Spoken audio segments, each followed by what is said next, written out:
नमस्कार। मैं डॉक्टर कुमुद बाला, हैदराबाद, तेलंगाना राज्य से। आज का विषय दिया गया था लोक संवाद में गिरता भाषा का स्तर।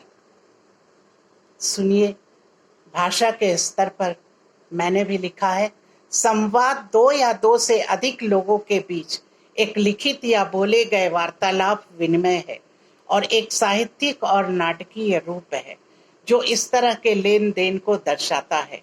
साधारण भाषा में जिसे बात करना कहा जाता है, जैसे फिल्मों में, धारावाहिकों में या किसी देश के मुद्दे की बैठक में, और आपस में विचारों का दो या दो से अधिक व्यक्तियों के मध्य भी संवाद कहलाता है।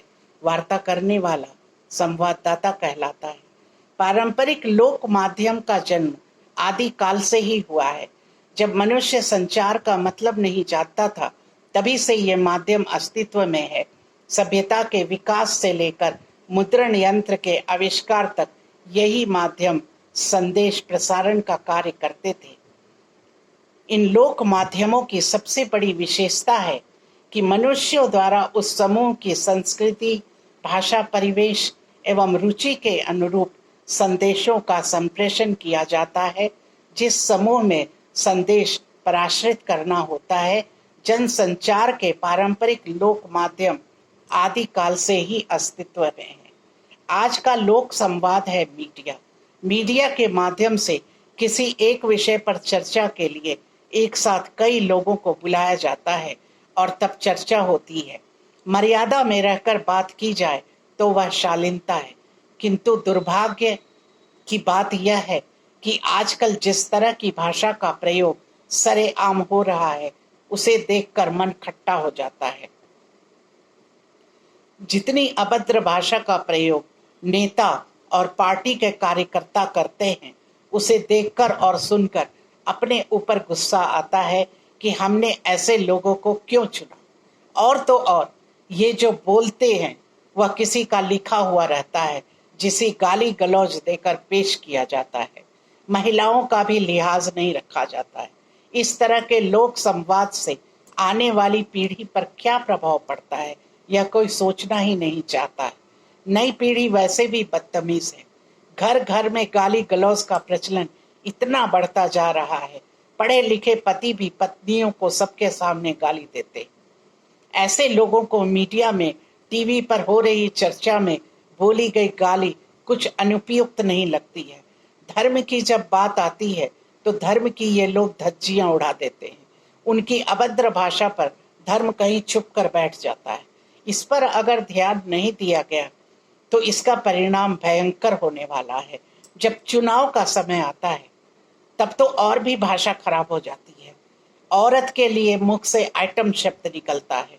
फिल्म स्टार, गायकों, गायिकाओं को नेता लोग ले तो जाते हैं, मगर भांड नचनिया कहकर सबकी इज्जत उतारते हैं, क्योंकि वे अपने आप को भगवान समझते हैं और माँ सरस्वती को अंगूठा छाप। बड़े बड़े अफसर पैरों पे गिरकर बात करते हैं तो नेता, दबंग, गुंडे, मवाली सब के सब अपने को ईश्वर समझ बैठते हैं।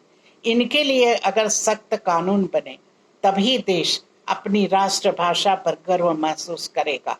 देश की अस्मिता को इन्हीं दबंगों, नेताओं और गुंडों से खतरा है। आज की भाषा अगर अभी नहीं सुधारी गई तो इसका बहुत विकृत रूप सामने आ जाएगा, और इस विकृत रूप को नई पीढ़ी अपनाएगी तो देश का भविष्य क्या होगा, यह एक बहुत बड़ी विडंबना है। इसे हम सभी दूर कर सकते हैं। हम सभी अपने अपने घरों से ही अगर आगे बढ़ें तो इस पर जरूर काम होगा। लेकिन मीडिया को कौन समझाएगा? मीडिया में जो आते हैं नेता, जो चिल्लाते हैं और एक दूसरे पर आक्षेप लगाते हैं, और आक्षेप लगाते लगाते सुंदर सुंदर शब्दों का प्रयोग करते हैं, वह सुनने लायक नहीं रहता है।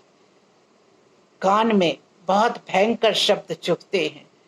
इन्हें मीडिया रोक सकता है, लेकिन आजकल मीडिया भी रोकना नहीं चाहता, क्योंकि मीडिया तो अपनी टीआरपी देखता है। जिसकी टीआरपी जितनी ज्यादा होती है, उतनी पॉपुलैरिटी, लोकप्रियता उतनी तेजी से बढ़ती है।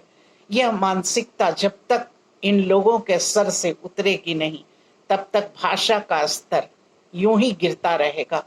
और लोक मंचों पर कविताओं का जो स्तर है वह देखकर और सुनकर आप सभी सोच सकते हैं कि साहित्यिक कविताएं क्यों गिर छुपती जा रही हैं, लोग साहित्य क्यों नहीं लिख रहे हैं, साहित्य से क्यों दूर भाग रहे हैं।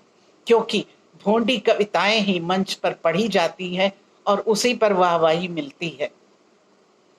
अच्छी कविताओं, अच्छे विचारों को कोई सुनना ही नहीं चाहता। इसलिए इस देश की विडंबना को हटाना हम ही साहित्यकारों का काम है।